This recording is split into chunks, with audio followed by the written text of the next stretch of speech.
Robby, what's on your radar?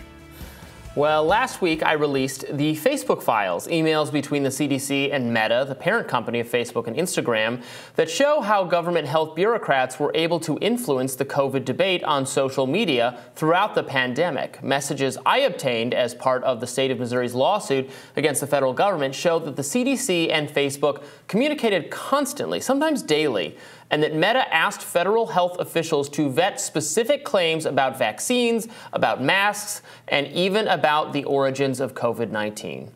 In May of 2021, CDC officials began routinely vetting claims about COVID-19 vaccines that had appeared on Facebook.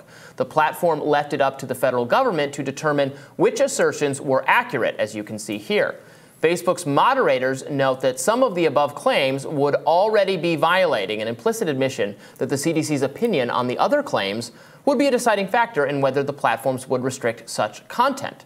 Facebook was clearly a willing participant in this process. Moderators repeatedly thanked the CDC for its help in debunking. Claims vetted by the CDC included whether COVID-19 is man-made. The CDC told Facebook that it was theoretically possible, but extremely unlikely. Now, if the tone of Meta's communication seems extremely friendly, it's worth noting that staffers viewed government employees at the CDC as their colleagues. They used that word to describe them. In one email, Meta discussed providing said colleagues with access to a reporting channel for COVID misinformation. The list of individuals with access included CDC staff, as well as employees at Rheingold, a communications firm advising government health agencies. Keep in mind that while the CDC was privately advising Facebook on which assertions it should allow on the platform, Democratic political figures, including President Joe Biden, railed against social media companies for not censoring enough alleged misinformation. Biden said Facebook was killing people. So here's the big question, it's the one raised by the lawsuit. Taken together, does the federal government's actions, its pressure campaign on social media companies, violate the First Amendment? Facebook, after all, is a private entity and thus is within its rights to moderate content really in any fashion it does see fit. But the federal government's actions can't simply be waved away. A private company may choose to exclude certain perspectives, but if the company only takes such action after politicians and bureaucrats threaten it, reasonable people might conclude that the choice was an illusion. Such an arrangement whereby private entities, at the behest of the government, become ideological enforcers is unacceptable, and it may be illegal. That's the subject of this radar, and also of my cover story for the March 2023 issue of Reason magazine. You should check that out. There is a word for government officials using the threat of punishment to extort desired behaviors from private actors. It's called jawboning. The term arose from the biblical story of Samson, who is said to have slain 1,000 enemies with the jawbone of a donkey. According to the economist John Kenneth Galbraith, the word's public policy use began with World War II-era Office of Price Administration and Civilian Supply, which primarily relied on verbal condemnation to punish violators. President John F. Kennedy jawboned steel manufacturers in the 1960s when he threatened to have the Department of Justice investigate them if they raised prices. Jimmy Carter did the same to try to fight inflation in the 1970s. During the 2000 presidential campaign, Republican candidate George W. Bush explicitly stated that he would jawbone Saudi Arabia to secure lower energy prices. John Kerry criticized him for it. While jawboning has generally referred to economic activity, to attempts to intimidate other entities into changing prices or policies, there's a history of speech-related jawboning, too. Will Duffield, a policy analyst at the Libertarian Cato Institute, thinks the federal government's jawboning on COVID-19 misinformation might violate the First Amendment. Multiple arms of the administration delivered the jawboning effort together, he told me in an interview. Each one component wouldn't rise to something legally actionable, but when taken as a whole administration push, it might. In a recent paper on social media and jawboning, Duffield pointed to two very different Supreme Court precedents that could provide insight: Bantam Books versus Sullivan and Blum versus Uretsky. In the 1963 Bantam decision, the court held 8-1 that a Rhode Island commission had unconstitutionally violated the rights of a book distributor when it advised the distributor against publishing obscene content. In the court's view, the implicit threat of prosecution under obscenity law was an act of intimidation. Richard Posner, a widely cited former judge of the U.S. Court of Appeals for the Seventh Circuit, referenced this decision, Bantam, in a 2015 case, Backpage v. Dart, where Tom Dart, an Illinois sheriff, had attempted to throttle the advertising of adult services on internet platforms by threatening credit card companies that do business with them. ruling against DART and in favor of the platforms. Posner wrote that a public official who tries to shut down an avenue of expression of ideas and opinions through actual or threatened imposition of government power or sanction is violating the First Amendment. So if that standard were the law of the land, it would be difficult to view the Biden administration's jawboning as constitutional. However, in the 1982 Blum case, the Supreme Court took a much more dismissive view of informal government pressures. That decision held that government jawboning is only illegal when the state has exercised coercive power or has provided significant encouragement, either overt or covert. Now, a better solution to all of this would be to explicitly prohibit government officials from engaging in jawboning. Representative Kathy McMorris Rogers, a Republican representative from Washington, has introduced a bill, the Protecting Speech from Government Interference Act, that would penalize federal employees who use their position to push for speech restrictions. Enforcement would be akin to the Hatch Act, which prohibits federal employees from using their positions to engage in campaign activities. If this bill were to become law, federal officials would have to be much more careful about advising social media platforms to censor speech or risk loss of pay or even termination. This is the superior approach.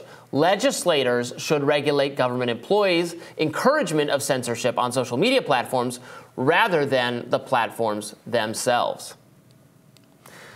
So, Batya, I published last week these emails from the CDC to Facebook that I thought were astonishing. And look, people can reach whatever conclusions they want to reach. I was blown away by and thought people should know about how frequent the communications were between the CDC and Meta, how much guidance and input was sought by the social media companies from the government. At the same time that in public, Democratic political figures were threatening these companies with increased regulations if they didn't do more to fight misinformation. With all of that in mind, and with everything we've seen with the Twitter files in mind, the question becomes, does this skirt the line, cross into a violation of the First Amendment, even if even if the government didn't explicitly ban or arrest or pass a law violating the speech rights and thus violating the First Amendment? Is the pressure enough when you put all of these elements together to say that something unconstitutional was done? And it's an open question, but that was me kind of exploring it. I don't know. What are your thoughts? Yeah, well, your reporting has been incredible and a real addition to the conversation. It was, I think, really important to take it away from the Twitter context and show that it's, hashtag not just Twitter, right? And also to take it out of whatever sort of conditions, were set on the Twitter files. You did your own reporting, and it's really incredible and really important, Robby.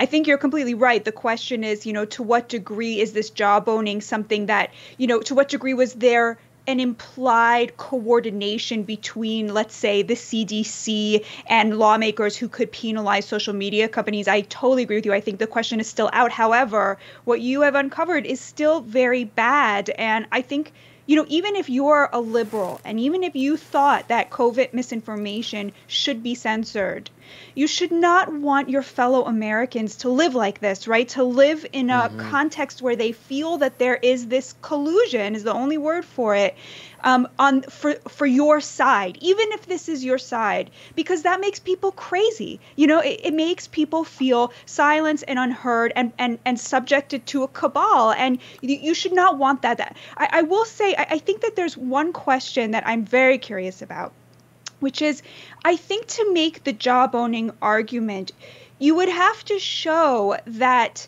irrespective of the administration, the social media companies were behaving in the same way, right? Because the argument I would make is, if they were comfortable ignoring Trump administration requests because they were not ideologically aligned with them, I think that a little bit weakens the jawboning argument, because it shows that this was more social media companies' desire to enforce their own views rather than their fear of government reprisals. But again, this is nitpicking. What you've uncovered is extremely important, and I'm so glad that it's out there. And I really hope that this will be a wake-up call for liberals to see, it's just not fair that because you happen to be on the side of the people with this much power, therefore your view gets to be the only one that's heard. I really hope that people on the left can hear that message.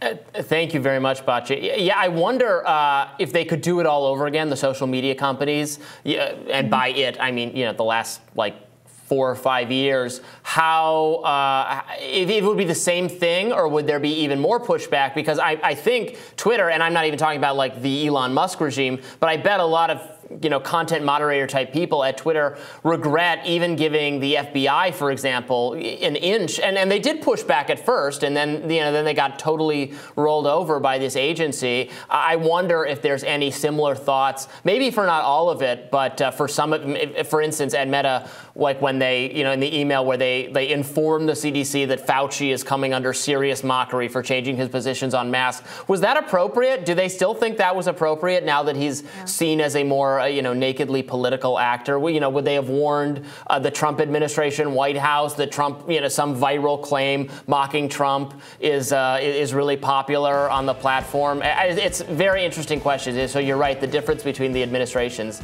might be key. So I'm looking forward to what you have on your radar, Batya, and that will be up next. Stay with us.